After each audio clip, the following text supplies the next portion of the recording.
जय जगन्नाथ।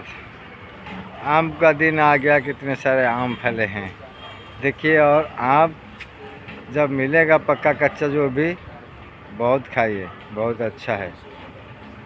जय जगन्नाथ।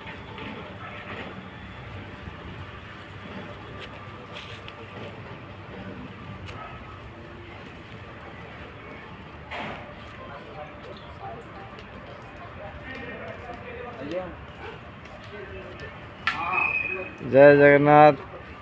जो लोग सड़क दुर्घटना का शिकार बनना नहीं चाहते हैं, वो हमसे कांटेक्ट कीजिएगा। अपने जीवन से दुर्घटना को दूर कीजिएगा। वादा करता हूँ आपके जीवन से हर एक दुर्घटना, हर एक समस्या को दूर कर दूँगा, केवल आपके पास फ़ोन करने का टाइम हो तो।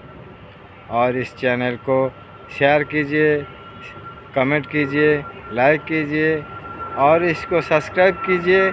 सब्सक्राइब करना मत भूलिए। और सभी को ये चैनल को सब्सक्राइब करना चाहिए, तभी मैं अच्छा वीडियो आपके लिए छोड़ूंगा जिसमें आपका जीवन में कोई दुर्घटना, कोई समस्या ना हो। ठीक है। जय जगन्नाथ। धन्यवाद।